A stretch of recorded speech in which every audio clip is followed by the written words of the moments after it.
अब चाय जो युवा बना रहा है उसको भी रोजगार मार रही है। यही सब नहीं होनी चाहिए। पढ़े लिखे लोग हैं, एमटेक बीटेक एलएलबी करके और दर बदर भटक रहे हैं, रोड पे चाय बेचने के लिए मजबूर है, पकौड़ी बेचने के लिए मजबूर है। 25 साल 30 साल उम्र दे करके हम लोग पढ़ाई कर रहे हैं और उसके बाद से पकौड़ा तले। इससे अच्छा है कि 12 साल की उम्र से पकौड़ा तलना शुरू करें।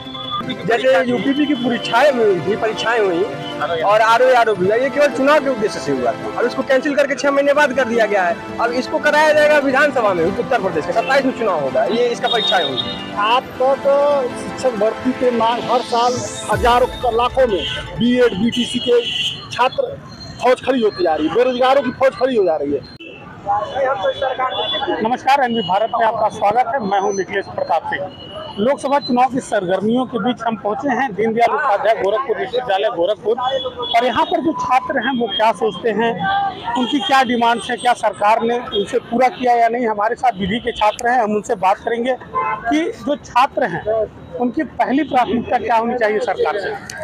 सबसे पहली प्राथमिकता तो शिक्षा, स्वास्थ्य, रोजगार और बिना भ्रष्टाचार किए जो प्रतियोगी परीक्षाएं हो रही है उसको पारदर्शी तरीके से कराया जाए।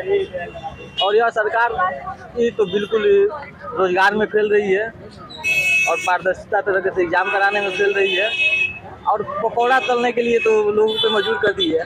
जैसे हमारे हाथ में चाय है, अब चाय जो युवा बना रहा है उसको भी रोजगार मार रही है। यही सब नहीं होनी चाहिए। पढ़े लिखे लोग हैं, एमटेक बीटेक एलएलबी करके और दर बदर भटक रहे हैं, रोड पे चाय बेचने के लिए मजबूर है, पकौड़ी बेचने के लिए मजबूर है।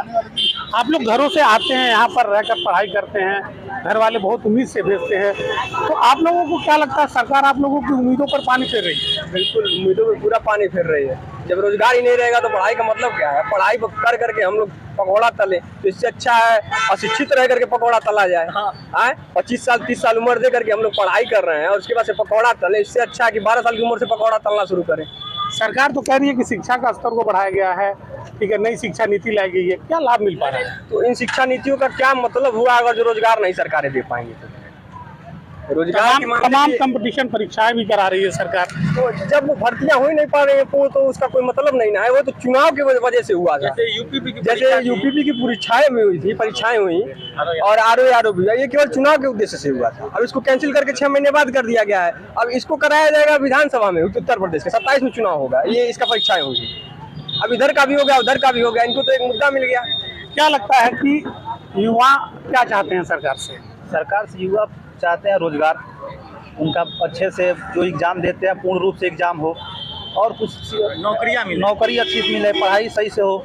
इस बार जो चुनाव होने वाला है राम मंदिर के नाम से नहीं होना चाहिए, शिक्षा के नाम से होना चाहिए, नौकरी के नाम से होना चाहिए, बेरोजगारी के नाम से होना चाहिए, जनसंख्या नियंत्रण के नाम से होना चाहिए। जनसंख्या बढ़ती जा रही है, यूसीसी लागू करना चाहिए। जनसंख्या बढ़ती जा रही है, शिक्षा का स्तर घटता जा रहा है, न नौकरी मिल रही है न कुछ। अगर सभी लोग ठान ले कि हाँ शिक्षा की वजह से नौकरी वोट देना है, इस बार कुछ सुधार लाया जा सकता है। अगर सिर्फ मंदिर के नाम से अगर वोट दिया जाएगा तो फिर ऐसे ही युवा घूमते रहेंगे रोड पे, पकौड़ी तलेंगे, सब चाय बनाएंगे, सब, और कुछ होने वाला नहीं है। अब एक देश एक कानून की बात होनी चाहिए। अब एक देश एक कानून की बात होनी चाहिए और किसी प्रकार से किसी से भेद नहीं होना चाहिए, और सबको नौकरियां, सबको अपने अपने जीवन शैली में अच्छे से जीने की।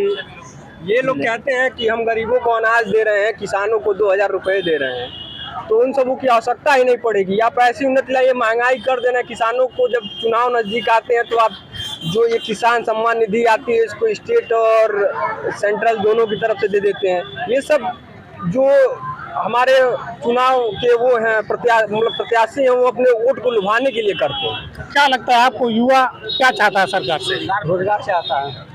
तो अभी जो सरकार है, वर्तमान सरकार, उससे आप कितना संतुष्ट मानते हैं, कितना रोजगार दिया? संतुष्ट नहीं है सरकार से। क्या कहना चाहें? सरकार से कहना अच्छे से रोजगार दें, नौकरियां दें। आप लोग पढ़ाई कर रहे हैं, ला के स्टूडेंट हैं, क्या उम्मीद है सरकार से? सरकार से यही उम्मीद है कि जो भी सरकार आई अच्छे से काम करे, रोजगार दें।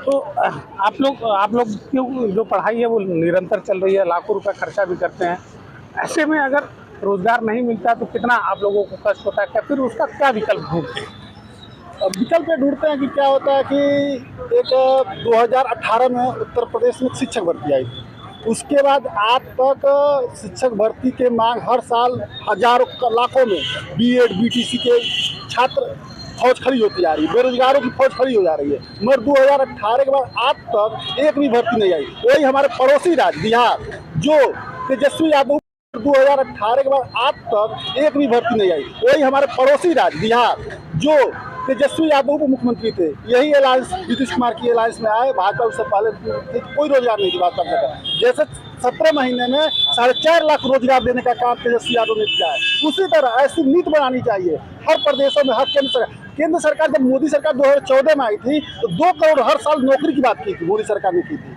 एक बात तो मोदी सरकार से प्रश्न चाहिए कि हम 10 साल बीत गए, हम लोग 20 लाख करोड़ नौकरी की बात पर प्रश्न पूछने चाहिए। हम लोग तो आज पूछ रहे, मोदी जी आए थे तो हम लोग मंदिर और मस्जिद की लड़ाई से नहीं आए थे, मंदिर का आकार कितना बड़ा होगा इस पर नहीं आए थे। हम लोग 2 करोड़ रोजगार की बात करने के लिए, विकास के लिए। हम मोदी जी कहते हैं कि हमारा देश गरीबी रेखा से ऊपर जा रहा है, और आप एक बार फिर से भाषण में कह रहे हैं कि हम लोग 80 करोड़ लोगों को मुफ्त राशन दे रहे हैं। तो बताइए हमारा गरीबी कहाँ गई?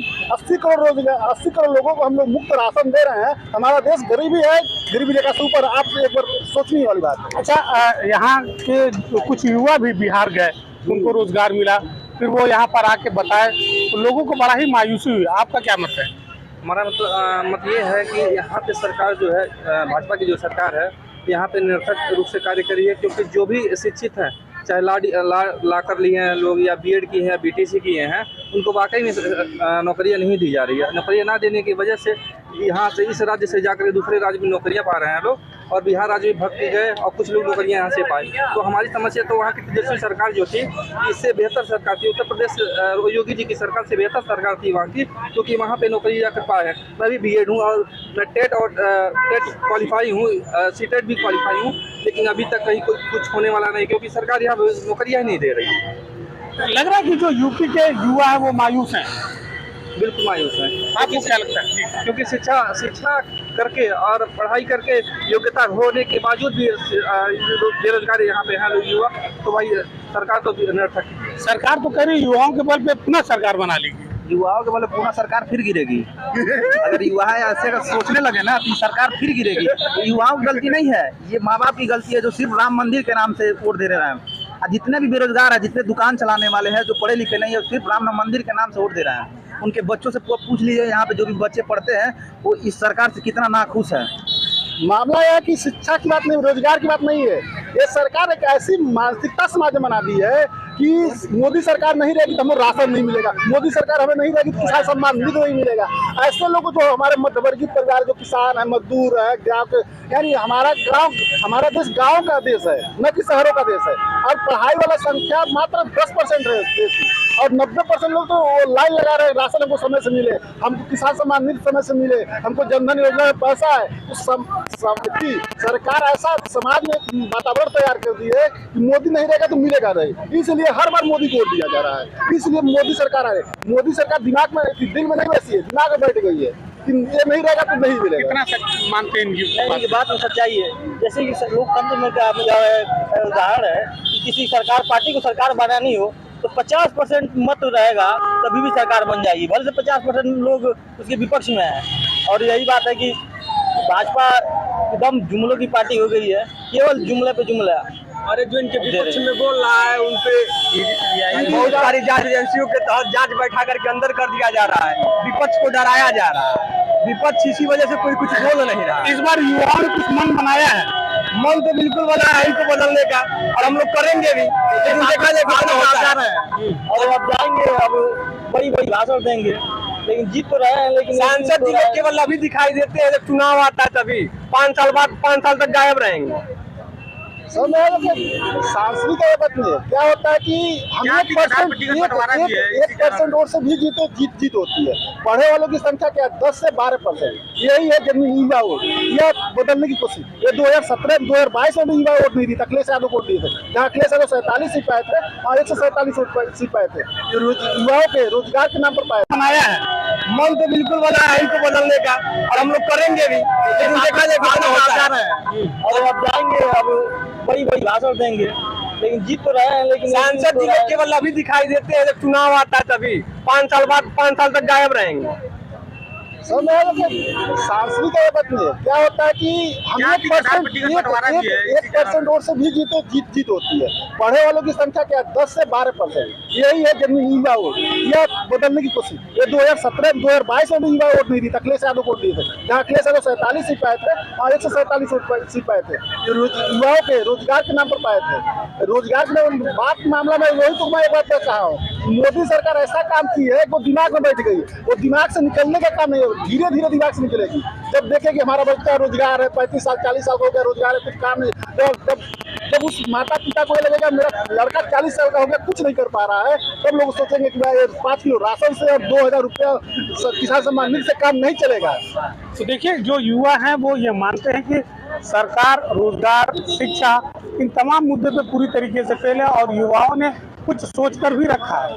ऐसे में अब देखना होगा जो मतदाता हैं वो जब पोलिंग बूथों पर पहुंचते हैं तो वो किस सोच के साथ अपने मतों का प्रयोग करेंगे और सरकार को किस तरीके से जवाब देंगे। एनबी भारत के लिए गोरखपुर से निखिलेश प्रताप। रैंपस स्कूल, जहां होती है पढ़ाई के साथ साथ कंपटीशन जैसे सीए फाउंडेशन, CUET और JEE नीट की भी तैयारी, वो भी हाईली क्वालिफाइड फैकल्टीज द्वारा। यहाँ है advance science lab and computer lab और बच्चों के सर्वांगीण विकास के लिए सांस्कृतिक, सामाजिक और खेल कूद से जुड़ी एक्स्ट्रा करिकुलर एक्टिविटीज। रैंपस स्कूल नियर शाहपुर थाना, मेडिकल कॉलेज रोड, गोरखपुर।